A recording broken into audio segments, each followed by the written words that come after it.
Boa noite. Que a graça, a paz, o amor de Deus esteja no coração de cada um. É dificílimo olhar daqui para baixo, porque a luz aqui bem forte. Eu vou chegar aqui bem pertinho, vou olhar para vocês. Mas eu queria começar conversando com vocês a respeito da palavra de Deus essa noite, lendo com vocês o capítulo 1 de Atos, porque nós estamos numa igreja centenária e nós temos uma igreja muito maior que é milenar. Começou com Cristo. E a nossa igreja modelo, que começa com Cristo, é um modelo até hoje para tudo, inclusive para as nossas finanças. E se esse modelo da nossa igreja maior também serve para as finanças, é importante a gente olhar para a palavra de Deus com muito carinho, com muita devoção, para que isso também seja aplicado nas nossas vidas. Eu quero ler com você, por favor, Atos capítulo 1.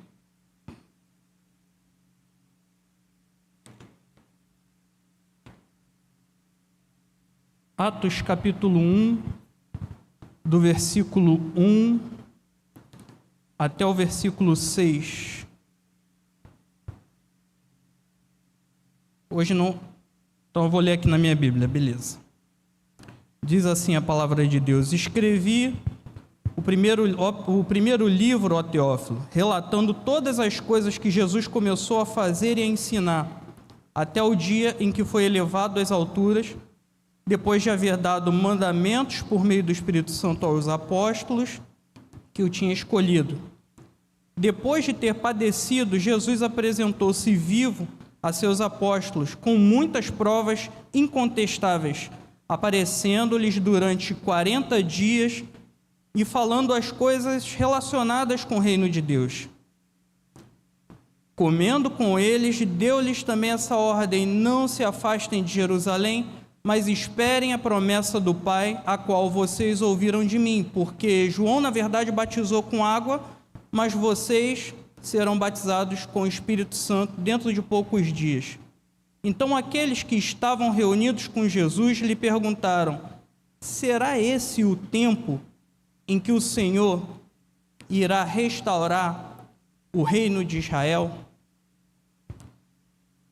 Esse primeiro texto me chama a atenção, e talvez chame um pouco a atenção de vocês, porque os apóstolos, depois que Jesus ele ressurge, aparece ressurreto aos apóstolos, os apóstolos ainda estão preocupados com o reino que Jesus falou que teria.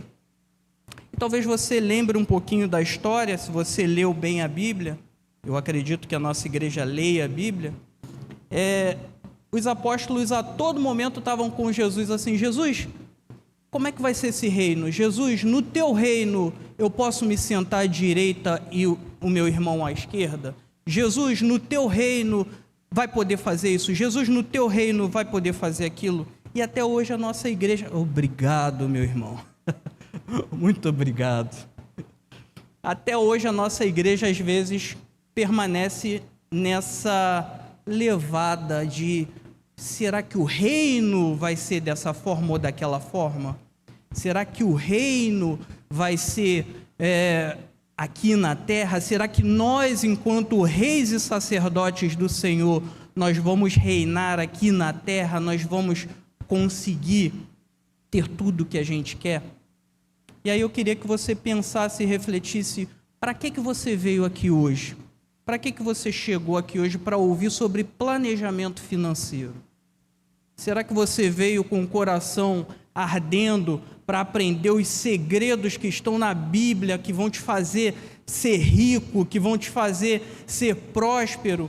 Ou talvez você tenha vindo com uma aflição no coração: olha, eu não tenho da onde tirar o meu sustento, eu tenho mais necessidade do que condição de abençoar. A palavra de Deus, ela tem resposta para nós no sentido das finanças, mas a resposta vai depender da pergunta do seu coração. Se o seu coração estiver ansioso para conseguir desvendar mistérios, desvendar coisas no texto bíblico, aquilo que vai te levar a uma riqueza, eu tenho uma notícia não tão boa para você. No mundo nós passaremos por aflição. E tem gente que passa mais aflição do que outros. Correto? Sim ou não? Eu acho que na nossa sociedade nós estamos muito mais acostumados a ter contato com aqueles que passam mais necessidades do que aqueles que têm muito para abençoar. E graças a Deus que tem pessoas para abençoar. Hoje, mais cedo, eu conversava com o pastor e a gente, conversando ali no gabinete, eu falei para ele, nem todos foram chamados para ser rei na Bíblia. Você vê o Antigo Testamento, você folheia as páginas da Bíblia e você vai procurar a história de Israel, a história do povo de Deus, e pouquíssima gente foi chamada para ser rei, para reinar, para ter muito. A maioria das pessoas, a maioria dos servos de Deus, a maioria daqueles que deixaram exemplos para a igreja de hoje, tiveram muito pouco. E com muito pouco deixaram um exemplo para a gente muito grande, muito rico. Isso diz para mim e para você que a riqueza do Senhor, a riqueza que nós temos nessa terra, não está pautada só no nosso dinheiro. Mas o dinheiro é importante? Sim ou não? Eu acho que é. Se o dinheiro é importante, uns vão ter muito, outros vão ter pouco, e nós precisamos aprender a lidar com essa situação. Uns com muito, outros com pouco. E há um caminho na Bíblia, há um caminho no reino de Deus que é acima da igreja. O reino de Deus é maior do que a nossa igreja, e eu e você somos cidadãos desse reino. Se nós somos cidadãos do reino de Deus, nós temos que viver de acordo com os princípios desse reino. E os princípios do reino de Deus estão na palavra de Deus. Amém, meus irmãos? Então você vê em Atos que Lucas começa a construir o seu texto para Teófilo, dizendo assim, Teófilo, eu escrevi no primeiro livro tudo que Jesus fez, começou a fazer lá. E todas as coisas que Jesus ensinou. Se Jesus ensinou e Lucas está relatando isso de maneira exaustiva, de maneira acurada, é sinal de que há uma ortodoxia, há um correto proceder para a igreja. Se há esse correto proceder para a igreja, eu e você nós temos que estar de olho na palavra de Deus para encontrar qual é o verdadeiro proceder para o meu e para o seu coração. Será que a nossa vida financeira está trazendo mais alívio ou está trazendo mais aflição? Está trazendo mais ansiedade?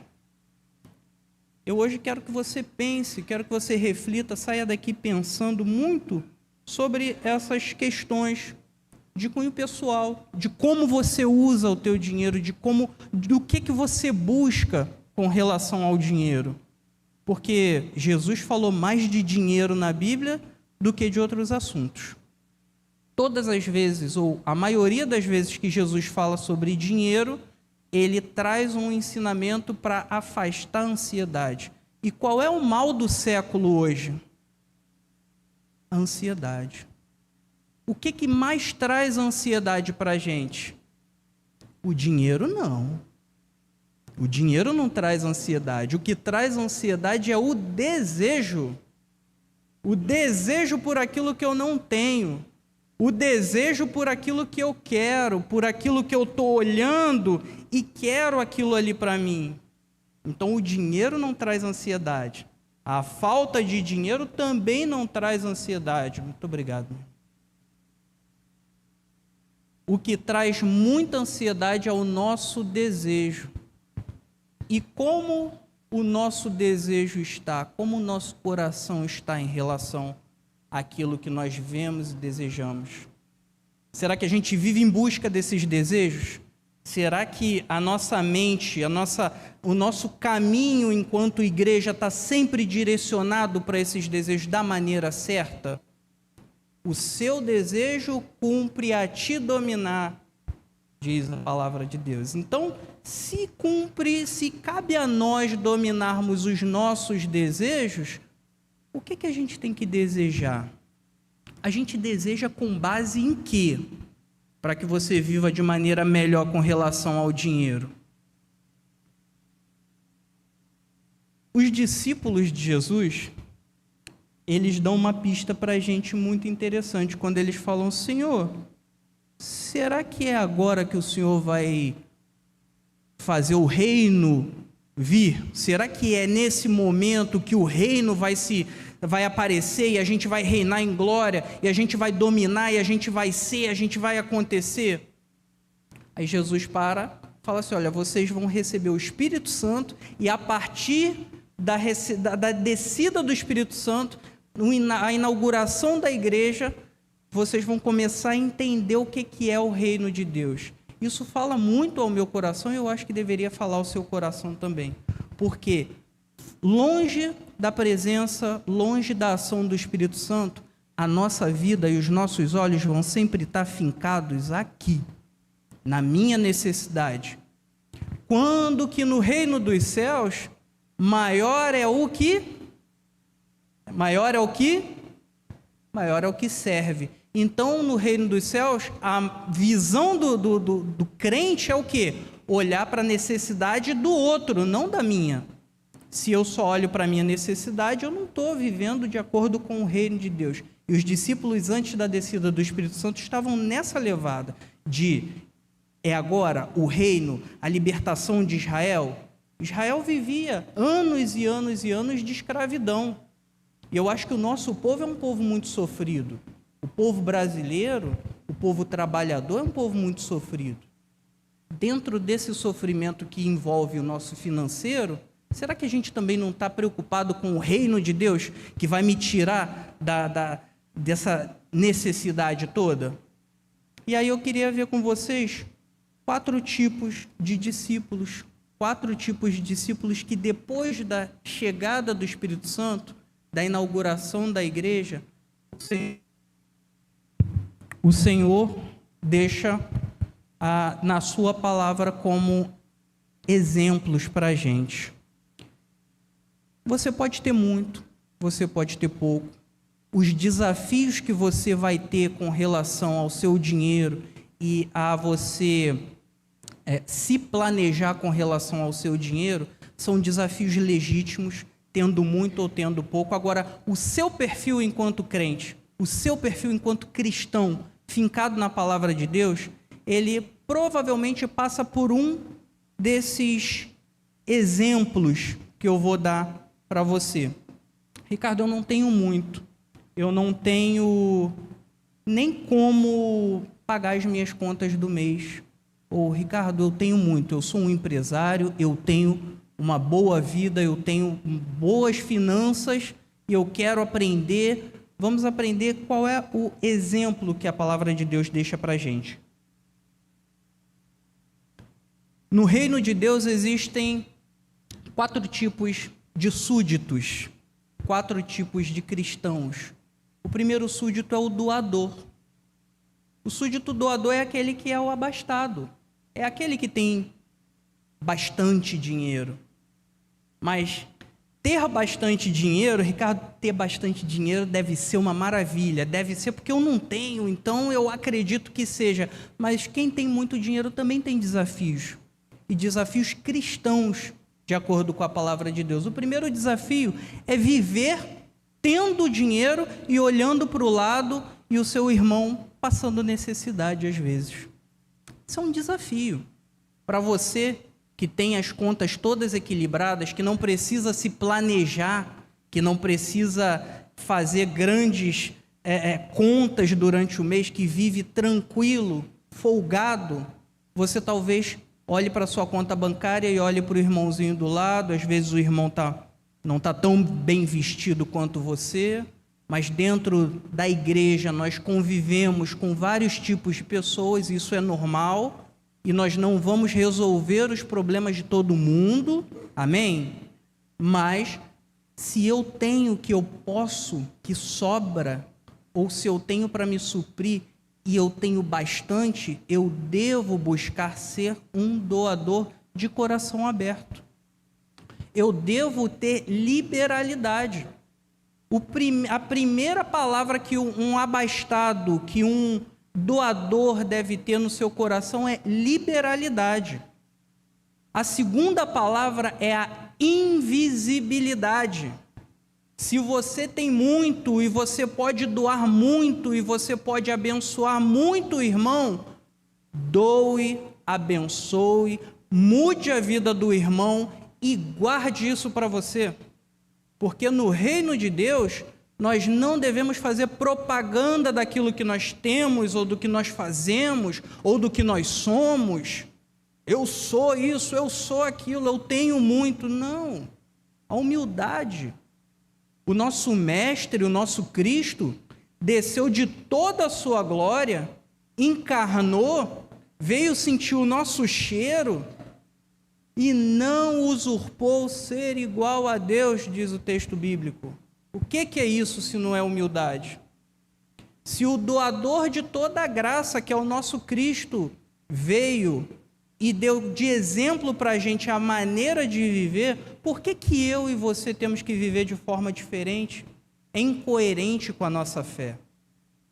Então, Ricardo, eu quero chegar lá, eu quero entender como me planejar para ser...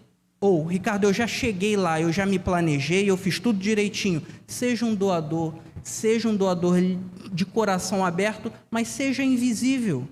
Não faça propaganda. O caminho da generosidade é um caminho também excelente, porque é um caminho de amor. O caminho daquele que doa, seja para a obra, seja para o irmão, porque muitas vezes nós temos irmãos necessitados do nosso lado e nós estamos preocupados muito mais com o que o pastor vai fazer se ele souber que eu não estou doando mais do que eu poderia. Será que o pastor vai ficar preocupado? Eu acredito que o pastor nem veja o seu dízimo, nem veja a sua oferta. A sua oferta e o seu dízimo é muito bem empregada no reino. Você vê pela estrutura que a nossa igreja tem, mas eu tenho absoluta certeza que esse tempo de necessidade do pastor ficar regulando, isso já passou.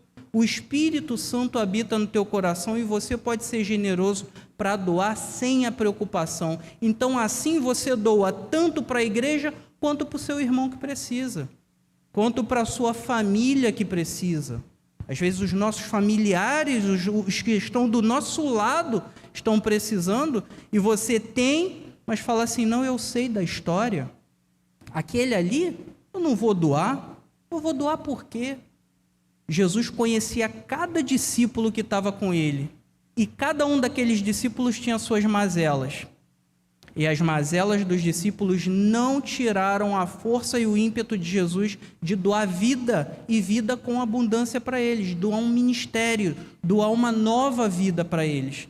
Então, por que você não pode doar para o seu irmão, para a sua mãe, para o seu pai, para o seu filho? Por quê? Por que esse egoísmo? O doador, ele deve viver desfrutando com gratidão daquilo que tem, mas doando com generosidade, doando com espontaneidade e se alegrando na invisibilidade. Tem um segundo tipo de súdito do reino de Deus. Esse segundo tipo de súdito é o moderado. Talvez você não tenha muito. Talvez, à luz da palavra de Deus, você tem doadores. Vou voltar a um ponto só para deixar registrado aqui, que no ministério de Jesus, as mulheres eram mais doadoras do que os homens.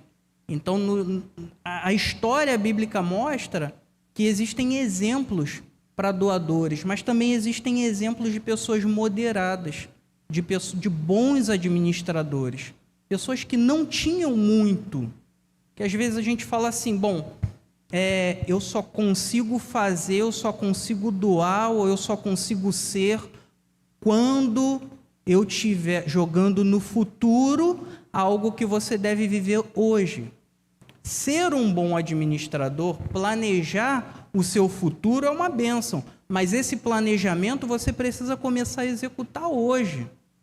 E se você começa a executar hoje esse planejamento, você tem a sua vida mudada de hoje para frente, não espera esse futuro chegar. Então, eu queria ler com você 1 Timóteo 3. Abra a sua Bíblia, por favor. 1 Timóteo 3.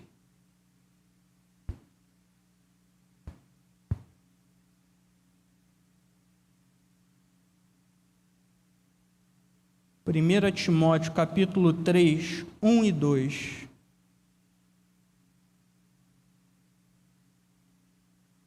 Se alguém deseja o episcopado, excelente obra almeja. É necessário, pois, que o bispo seja irrepreensível, esposo de uma só mulher, moderado, sensato, modesto, hospitaleiro. Gente, a moderação é uma característica de um bom cristão. A moderação é a capacidade que você tem de administrar bem aquilo que você tem, independente se é muito ou se é pouco. Ah, Ricardo, mas só sei administrar muito. Engano. Se você tiver muito para administrar e não for um bom administrador, você vai se enfiar nas bets, porque você vai querer mais. Você vai se enfiar nas compras, porque você vai sempre ter a necessidade de ter mais alguma coisa. O moderado é alguém que caminha um caminho do meio, um caminho de equilíbrio. O crente moderado, o cristão moderado é aquele que sabe o quanto pode gastar, é aquele que sabe até onde o braço alcança, qual o carro que eu posso ter. Ah, mas eu quero ter o melhor carro, eu vou comer o melhor dessa terra, eu vou ter... De fato, meu irmão, você pode... Seja um bom administrador e você vai ter o melhor carro. Seja um bom administrador e você vai ter a melhor casa. Mas divida, tenha sempre em mente o seu irmão do lado, sempre em mente o outro. Em tempos em que a palavra de Deus tem sido assaltada aí fora, dizendo que você vai ter, você vai ser, nós precisamos olhar para o outro. Nosso evangelho precisa sair desse eu, desse egocentrismo e olhar para o outro e ser moderado é um caminho do meio, é um tipo de súdito. Paulo, quando dá instrução a Timóteo, assim, Timóteo, você cuida das viúvas da igreja. Por quê? Porque naquele tempo as viúvas eram parte da escória da sociedade. Então, Timóteo, o caminho da igreja, Paulo falando a Timóteo, o caminho da igreja é um caminho de cuidado do outro. Não é um caminho só de compra, não é um caminho só de ter. Eu quero, eu tenho, eu quero. Vamos parar com isso, gente. Vamos planejar a nossa vida também em função de ajudar. O Espírito Santo já está sobre você, amém? Se o Espírito Santo está sobre você, você deve viver uma vida santa, e a vida santa não é só a vida do monastério, não é só a vida da oração, do louvor, é a vida do trabalho, é a vida da ajuda, é a vida do olhar para o lado. Estamos numa igreja de 1000 pessoas. Quantas pessoas no nosso meio não passam necessidade? E quantas pessoas no nosso meio você não poderia estar abençoando com as suas finanças? Agora, se você não tem um bom planejamento, se você não tem um autocontrole, como é que você vai ajudar? Você peca por tabela, se é que eu posso dizer assim. Você peca porque você não se programa, e não se programando você não tem como ajudar o outro. Você não tem como cumprir aquilo que Paulo fala para Timóteo. Cuida das viúvas, cuida de quem precisa. A gente precisa mudar a nossa mentalidade, a gente precisa mudar a nossa vida. Um bom pastor administrador, e aí eu não estou falando de pastor a nível de igreja, mas você é um pastor dentro da sua casa, você, mulher, é uma pastora dentro da sua casa, quando você apacenta os seus filhos, O bom pastor administrador, ele dá exemplo para os seus próprios filhos. Olha, filho, papai não pode comprar isso aqui hoje. Hoje não dá. Mesmo que você possa, às vezes, dizer um não para a criança, é necessário. Quando você diz não para a criança, você está dando exemplo para ele de, mesmo tendo, não usar. Às vezes é necessário. Faz bem para que lá na frente você possa usar de maneira melhor. Então você, com um pastoreio em casa, digamos assim, com cajado de pai e mãe, educa seus filhos financeiramente dizendo não, dizendo eu não tenho. E não há vergonha em dizer não, eu não tenho, meu filho. Não há vergonha nisso. Qual o caminho que um administrador, um bom administrador deve seguir? O bom administrador ele deve seguir o caminho do cuidado, da administração com amor.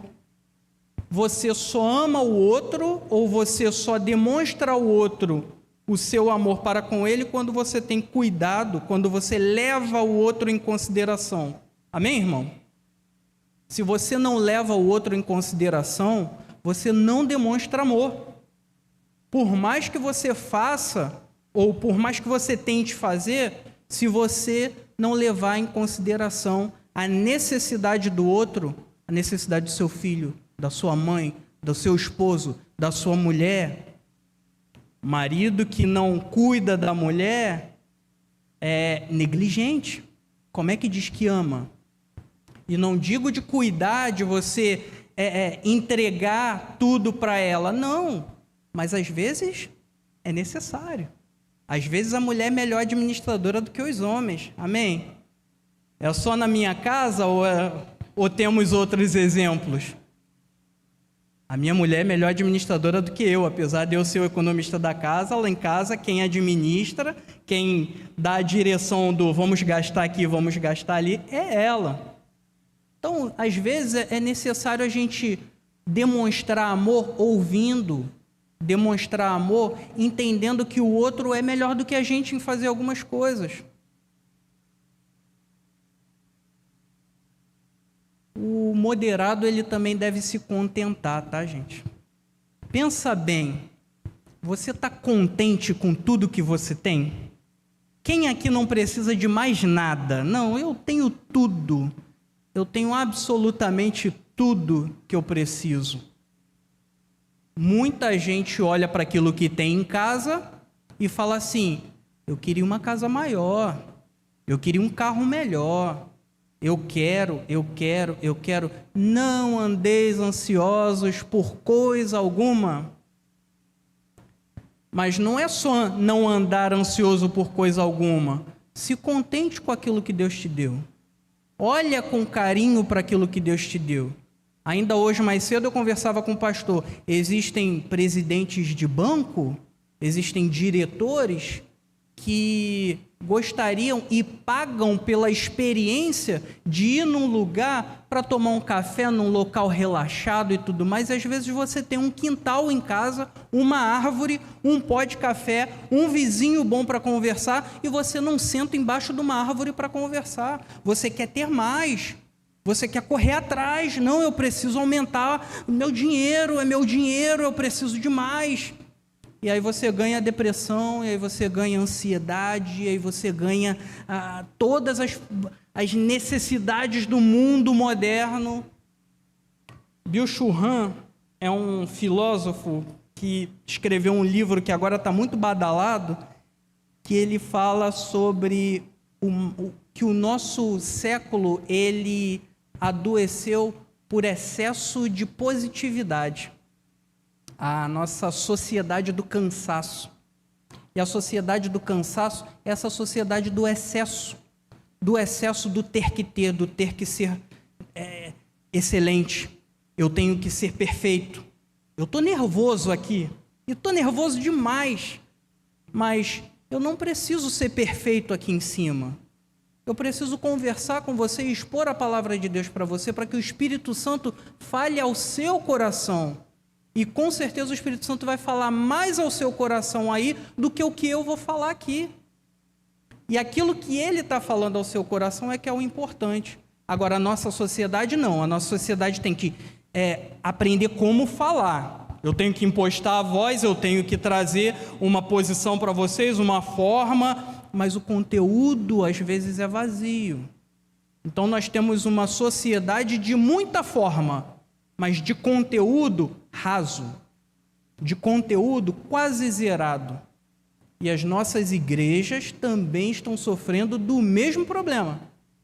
As nossas igrejas no Brasil sofrem do mesmo problema. Tem muita forma, muita luz, muito som, muita coisa bonita, não que não seja importante, técnica é importante, mas e o conteúdo? E o Espírito de Deus falando ao seu coração, trazendo verdades eternas ao seu coração, as verdades do cuidado, do amor, as verdades de não ser negligente com o outro. Vivemos num país rico de pessoas pobres. Vivemos num país de aparência das pessoas terem carros de luxo, roupas de marca, mas às vezes um cartão de crédito estourado, às vezes uma conta bancária no negativo, às vezes um empréstimo para cobrir aquela roupa nova, aquele carro novo. Eu não acredito num Deus que deixou como exemplo para a gente uma casca. Ele se despiu da divindade, daquilo que de mais sublime nós poderíamos pensar, daquilo que de mais sublime a mente humana não consegue nem alcançar, do que é a divindade de Deus, e ele deixou a sua glória, se encarnou, veio como homem para mostrar a você e a mim como devemos viver.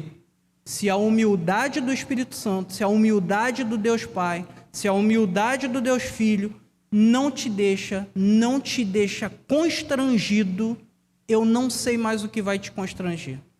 Se você não fica constrangido com a descida e a encarnação de Deus, para falar um pouquinho sobre o Natal nós comemoramos a encarnação do Verbo eterno. Se essa encarnação não te constrange, das duas uma, ou você é insensível à voz de Deus, ou você está mais preocupado com a casca, com a estética do que com a essência. Amém, meus irmãos? Então, nós temos esse perfil como Timóteo, né? Esse perfil moderado, o perfil que cuida da igreja, que cuida do outro, sem ser rico, sem ter muito, administrando. Eu acho que todo pastor deve ter um pouco desse perfil, ou muito desse perfil, que é o pastor que administra os fundos da igreja para poder direcionar, dar a direção correta, o irmão que precisa, o outro que tem mais, olha, meu irmão, você pode direcionar, a sua oferta está sendo direcionada para cá. Nossos irmãos na África, eu vi um vídeo esse final de semana, é tocante. É tocante você olhar para um continente. Nós não estamos falando de uma cidade, nós não estamos falando de um bairro, é um continente com vários países onde a pobreza impera. E nós preocupados com a roupa de marca, com o iPhone, com o carro novo. Se isso não toca ao seu coração, peça a Deus sensibilidade do Espírito Santo, para que você aprenda a se planejar, a se conhecer, a conhecer aquilo que são as suas prioridades, e a partir desse conhecimento das prioridades, você tomar um rumo diferente. Amém, meu irmão? Um terceiro tipo de súdito no reino de Deus, eu vejo na carta de Filemon, quando Paulo recebe Onésimo e fala assim, vou te mandar de volta para Filemon, e fala assim, Filemon, olha, eu estou te mandando o escravo que saiu da tua casa, que errou, ele saiu errado da sua casa, mas eu estou te mandando esse escravo para você cuidar dele como irmão. Paulo, ele tinha um perfil transformador. Paulo, ele era o transformador de realidade. No reino de Deus nós temos súditos transformadores. E eu acredito que aqui na nossa igreja nós também tenhamos pessoas que têm esse perfil de transformação, de pegar algo, um pouco de alguém e falar, olha meu irmão, vamos por aqui? Vamos planejar?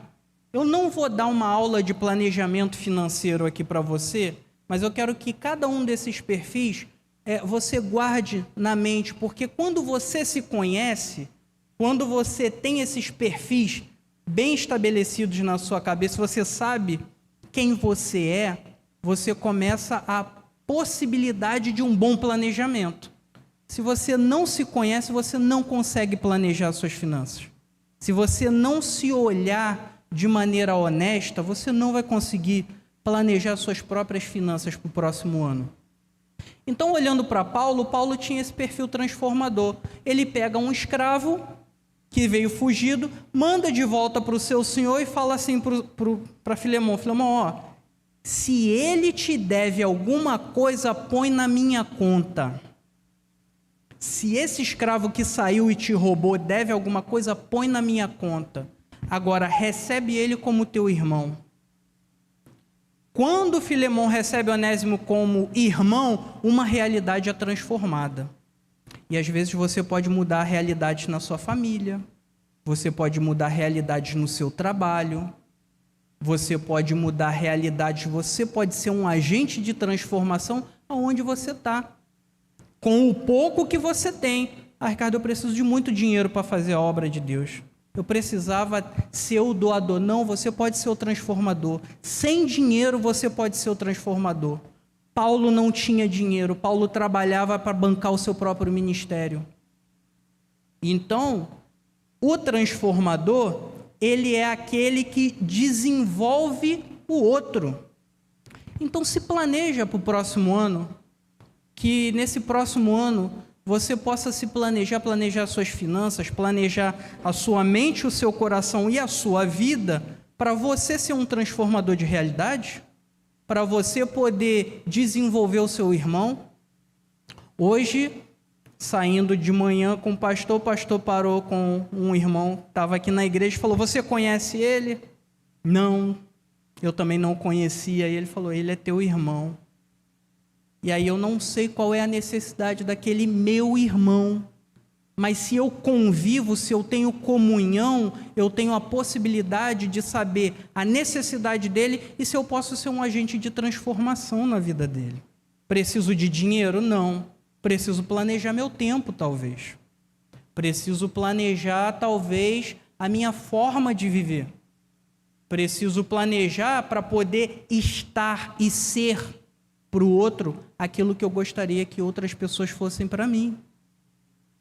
Precisa de dinheiro? Envolve dinheiro? Às vezes sim, meu irmão. Dinheiro é importante. Vivemos numa sociedade que ela caminha em função do dinheiro. Mas é só dinheiro? O reino de Deus não é só comida e bebida. Amém, meu irmão?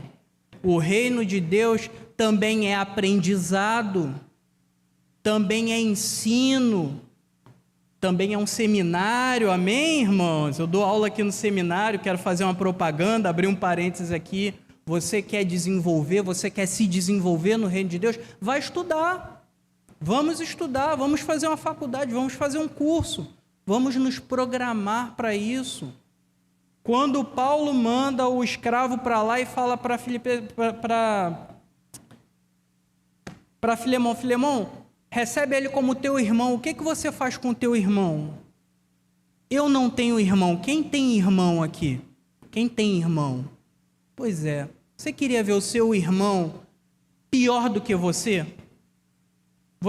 Se você é um irmão mais velho, então você não ajuda ele a se desenvolver?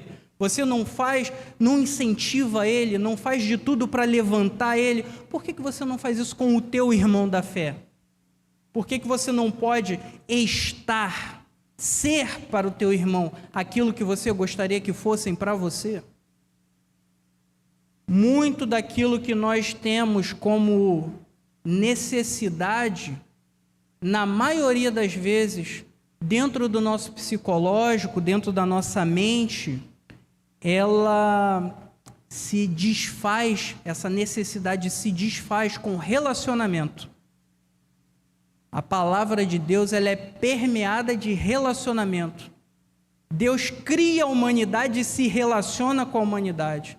Então, dentro de uma igreja, principalmente do tamanho da nossa, nós precisamos nos planejar para nos relacionarmos, para sermos agentes de transformação. Eu preciso me transformar, me planejar para no próximo ano estar mais, ser mais. E eu acredito que o Espírito Santo também fala ao seu coração em áreas que você também poderia fazer mais, ser mais, estar mais. Existem cursos, existem áreas aqui dentro da igreja que precisam do seu trabalho. A sua doação não é só dinheiro, a sua doação também é serviço, também é trabalho. A sua doação ultrapassa a própria doação para a igreja, templo, instituição. A sua doação, ela está dentro da sua casa, ela está dentro da sua família, ela está naquele mais necessitado, naquele mais idoso que precisa de companhia, de gente para estar perto, e você pode ser esse agente de transformação para ele. Cuidar dos mais idosos, só quem pode cuidar dos mais idosos são os mais novos, gente. E eu falo isso porque o Espírito Santo também fala isso ao meu coração. Na minha família eu tenho idosos. Na minha família nós às vezes nos desdobramos para fazer coisa para os mais idosos porque eles têm só a gente. Outras pessoas estão correndo atrás das suas necessidades, dos seus desejos. Quando nós abrimos mão dos nossos desejos, nós vemos o quanto nós podemos fazer para o outro. E não há pessoas na nossa sociedade mais fragilizada do que os idosos. As suas finanças devem servir ao reino, mas as suas finanças não servem ao reino quando você está servindo a elas. Quando você está servindo ao dinheiro, quando você só corre atrás do dinheiro. É importante, mas se você tem como se sustentar, se você tem como dar um pouco mais de tempo, tira esse tempo da correria para conseguir mais dinheiro e emprega esse tempo em relacionamentos saudáveis, em aprendizados. Transforme a sua realidade também. O transformador, ele precisa sempre estar preparado para prestar assistência, desenvolver o outro integralmente, reformar a realidade. Vivemos num tempo onde a igreja reformada, e a Batista é uma igreja histórica, é uma igreja que vem da reforma, ela precisa, igreja reformada, sempre reformando, é um dos lemas da reforma. Nós precisamos de um perfil transformador, de um perfil reformador, e nós precisamos também ter esperança de dias melhores. O meu perfil é transformador, ou o meu perfil é doador, ou o meu perfil é independente. Você vai ter todos esses perfis independente de como você seja, mas em alguns momentos um vai sobressair em relação ao outro. Agora, como você usa a sua vida? No reino de Deus, a mensagem do reino de Deus é sempre relacionada à vida. Cada um desses perfis, cada um dessas características de súditos do reino de Deus, elas estão intimamente ligadas com a forma, o momento de vida que você vive. O último perfil é o perfil abnegado. E para mim é o perfil mais difícil de explicar. Então eu quero contar para vocês uma conversa que eu tive com a minha esposa, e ela me contou a respeito de uma amiga que o pai era muito abastado, muito rico, né? Tinha um bom trabalho, tinha muito dinheiro, e ela foi fazer a sua faculdade. Só que ela falou assim, eu não quero depender do meu pai, eu tenho aquilo tudo ali à disposição, meu pai quer que eu faça medicina, mas esse não é meu sonho, então eu abro mão daquilo que eu tenho para ser abnegado é abrir mão daquilo que você tem por direito.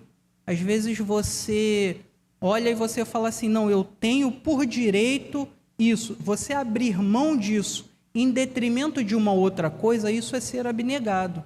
E aí, falando um pouquinho de finanças, você abrir mão do seu desejo, do seu direito de ter, para você poder estar com o seu irmão, talvez seja um caminho de abnegação. Porque às vezes você, como crente, fala assim, não, a palavra de Deus me garante prosperidade, me garante que eu vou ter uma vida de riquezas, que eu vou reinar em vida. Abra mão dessa sua certeza, que talvez não esteja nem tão bem balizada na Bíblia. Abra mão dessa certeza para viver uma vida um pouco mais humilde, porque a felicidade e a humildade andam de mãos dadas. Você viver buscando o tempo todo o seu direito, fazendo exercer o seu direito, às vezes te dá mais angústia, às vezes te torna alguém intragável, porque você tem um direito a ser exercido. Eu sou o filho do rei, eu tenho o direito de estar nessa posição, Abra mão do seu direito, meu irmão. Essa semana passada nós estávamos em Curitiba, na volta aqui para o Rio, entramos no avião,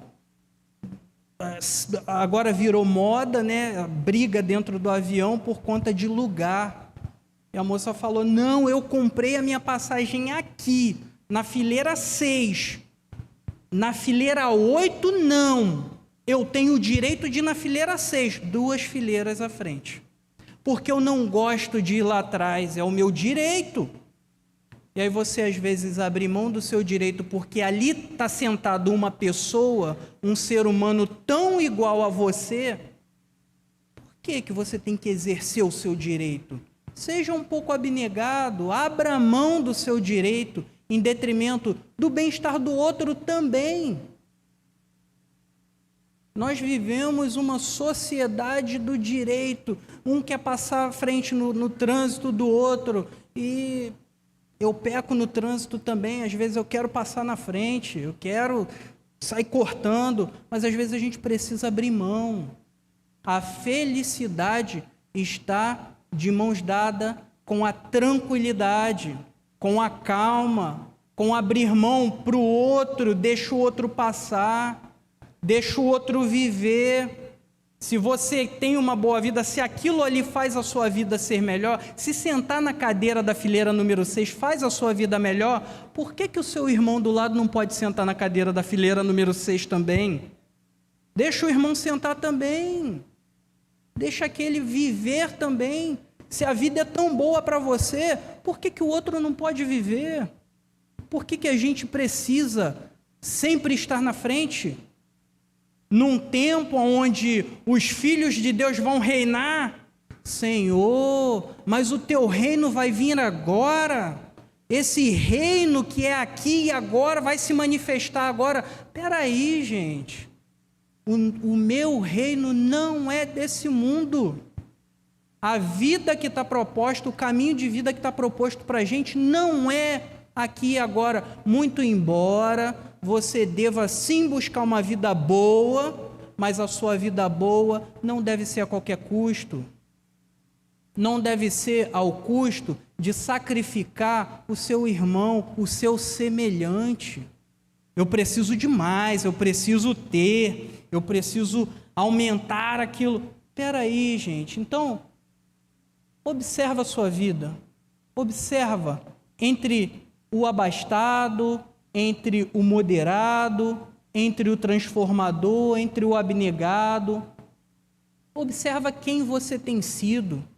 Você tem sido um desses ou você não tem sido nenhum desses? Você tem sido o egoísta, aquele que só vive buscando mais. Eu preciso de mais, eu preciso ser mais, eu preciso parecer mais. entre vocês não será desse jeito. Jesus falou isso para os discípulos que não estavam entendendo como é que era o reino, não estavam discernindo o reino de Deus. As finanças do reino de Deus, as finanças dos súditos do reino de Deus, estão aí para serem usadas em prol do reino, do avanço do reino. E não estou dizendo de trazer mais gente só para dentro da igreja, não. Mas é de transformar a realidade, é de transformar a vida do outro. Amém, meu irmão? A igreja, ela precisa se conhecer, ela precisa trazer consciência à baila dos nossos pensamentos atuais. Vivemos uma igreja de muito pouca consciência de si. Uma vez que você tem essa consciência de si, qual é o seu objetivo? O que você faz com a consciência que você tem, que o Espírito Santo fala ao seu coração agora? Eu queria ler um último texto com você, que está em Atos, capítulo 4. À luz da igreja primitiva, como é que a igreja se portava ou se comportava após a descida do Espírito Santo? Porque até a descida do Espírito Santo, cada um estava olhando para o reino aqui e agora. Eu quero saber se o reino vai ser agora, eu quero saber se Jesus vai começar a reinar agora, eu quero saber se eu tenho o meu lugar no reino, se eu posso cumprir aqui o meu papel no reino, porque o rei está aí. Depois que o Espírito Santo vem, depois que o Espírito Santo enche os servos de Deus, aí acontece aquilo que está no capítulo 4, no versículo 32. Abre aí, Atos 4, 32.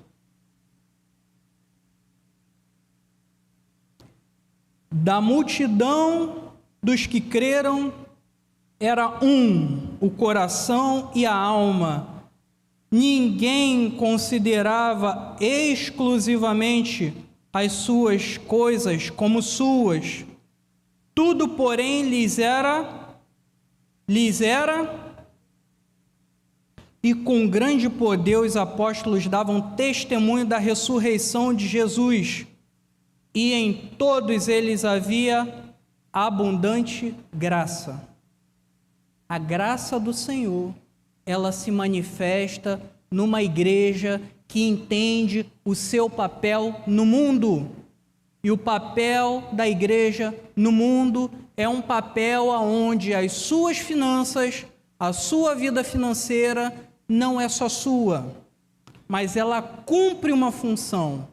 Ela precisa ter um direcionamento, e quem dá esse direcionamento é você. Portanto, aprender a se planejar, aprender a melhorar as finanças é bom, é saudável, é necessário.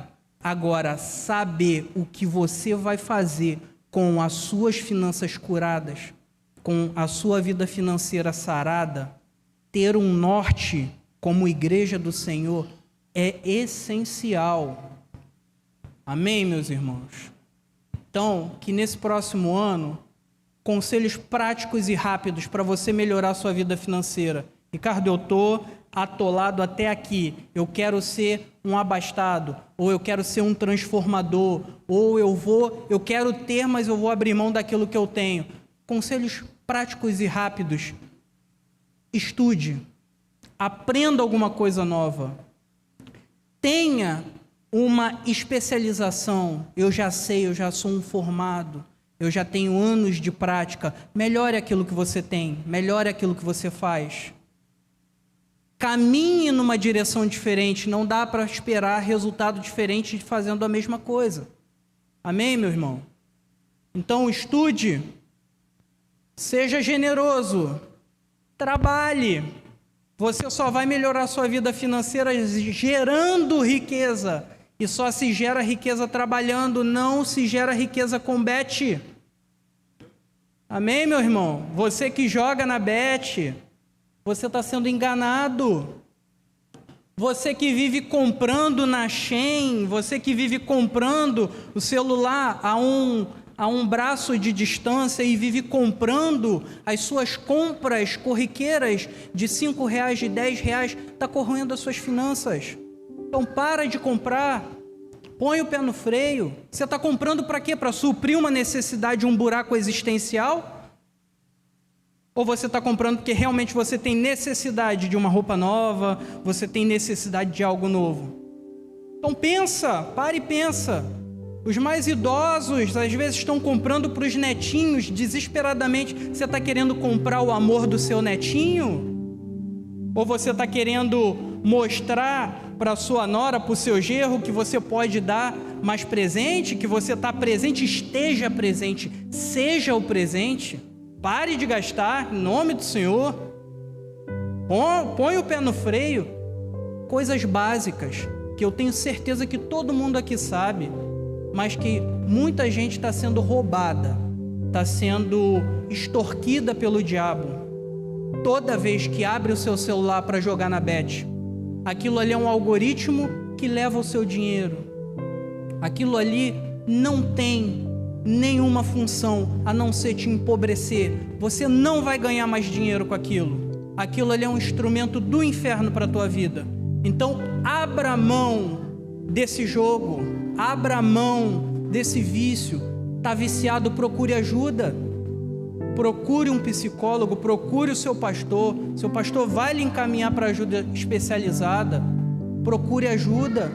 Está viciado em compra? Procure ajuda. Procure um irmão, converse com um irmão de confiança. Para isso você precisa estar, para isso você precisa ser igreja. Amém, meus irmãos?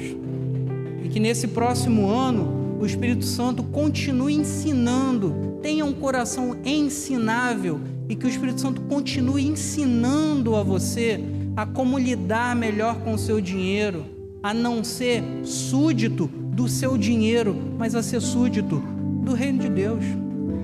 Amém, meu irmão? Curva a sua cabeça, vamos orar.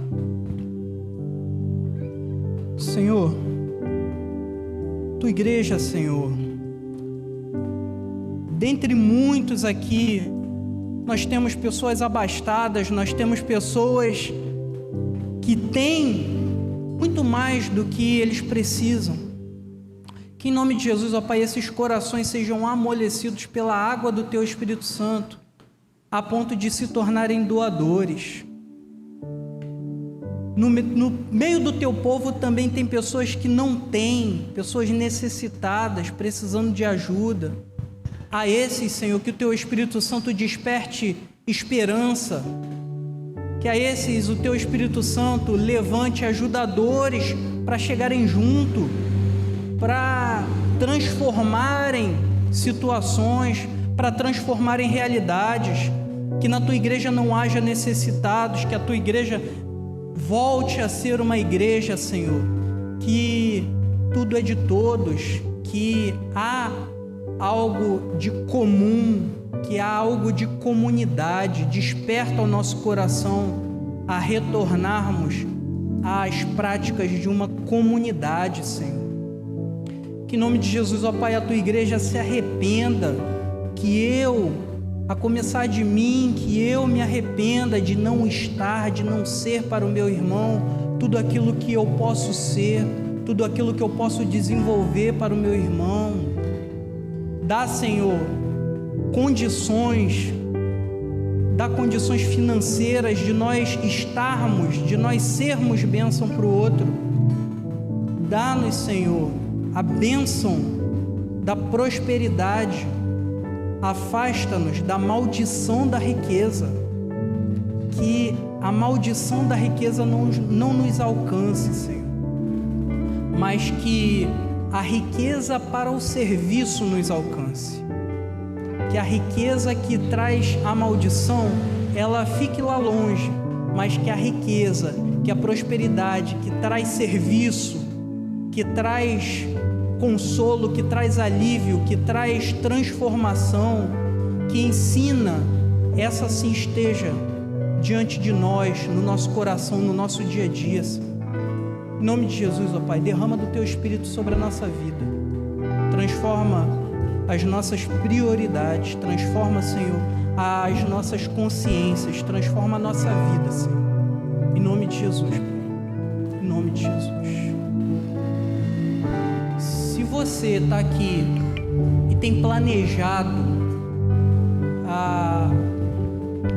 muita coisa, mas não tem tido direção, ore. O seu planejamento precisa de oração.